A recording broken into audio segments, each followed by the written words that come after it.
తదుపరి సింహరాశి.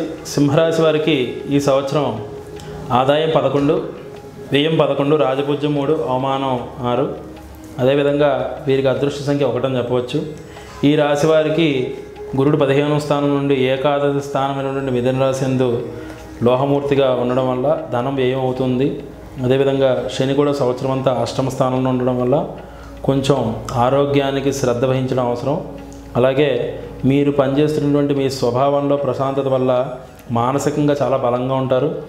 ఈ సంవత్సరం సింహరాశి వారు వ్యాపారంలో లాభం పెరుగుతుంది, విద్యలో విజయం సాధిస్తారు, తల్లి ఆరోగ్యం చాలా మెరుగుపడుతుంది, మీ ఆరోగ్యం కూడా బాగానే ఉంటుంది.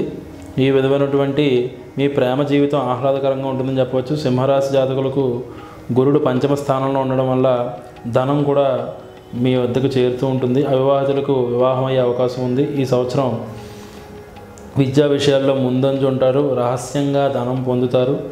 ఈ విధమైనటువంటి ప్రతి పనులు కూడా సజావుగా సాగుతాయి. అక్టోబర్ నెలలో కొంచెం శారీరక ఇబ్బందులు ఉన్నాయి, జాగ్రత్తగా ఉండాలి. అదేవిధంగా మీరు ప్రయత్నించే ఆర్థిక సమస్యలు కొంచెం పెరుగుతాయి, సత్ఫలితాలు ఇవ్వవని చెప్పవచ్చు. మీరు ప్రయత్నించే యత్న కార్యాలన్నీ కూడా అవతల వాళ్ళు భగ్నం చేస్తారు. దానివల్ల మీకు శని అష్టమ రాశి సంచార ప్రభావం వల్ల ఈ ప్రతిబంధకాలు చాలా విపరీతంగా కలుగుతాయి. దాని నుంచి మీరు బయటపడడానికి ఉపాయాలను ఆలోచించాలి. రుణాలు మాత్రం తిరిగి చెల్లించేస్తారు. కోర్టు వ్యవహారాలు మీకు చాలా అనుకూలంగా కలిసి వస్తాయి. కోర్టు విషయాల్లో కూడా ధనం వెచ్చించవలసి వస్తుంది. దానివల్ల మీకు ఉపయోగం అని చెప్పవచ్చు. ఉద్యోగస్తులు పనిచేసే చోట అధికంగా ఒత్తిడికి గురవుతారు. పై అధికారుల నుంచి చిట్లు తీవాట్లు దిగుతారు. దానివల్ల మీరు సంయమనం కోల్పోకూడదు. ఎప్పుడూ కూడా సంయమనం పాటిస్తూ స్వయం నియంత్రణతో ఉంటే మీ సమస్యలు మీరు అధిగమిస్తారని గుర్తుంచుకోవాలి. అదేవిధంగా జూలై మరియు నవంబర్ల మధ్య సహచరులతో, అంటే మీతో కలిసి పనిచేసే కొలీగ్స్ తోటి చాలా ఘర్షణ వాతావరణంగా ఉంటుంది. కోపోద్రిక్తులు అవుతారు. అక్కడికి వెళ్ళడానికి మీకు ఇష్టం అవ్వదు. కానీ ఏ విధమైనటువంటి దుర్లోభాలకి వెళ్లకుండా మీరు అక్కడికి వెళ్ళడానికి ప్రయత్నిస్తూ ఉండాలి. సింహరాశి వారికి రాహు సంచారం వల్ల 2025 సంవత్సరం మొత్తం రాహు సంచారం వల్ల మిశ్రమ ఫలితాలు కలుగుతాయి. దీనికి మూల్యం చెల్లించడం చూస్తుంది.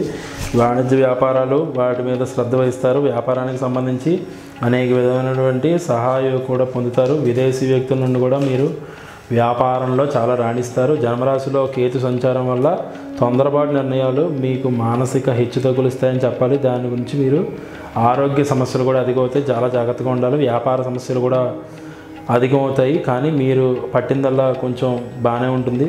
విజయాల్లో గాడిలో పడతారు. ఏకాదశ స్థానం అంటే సంవత్సరం మధ్య నుంచి కూడా విజయాలు మిమ్మల్ని చేకూరుస్తాయి.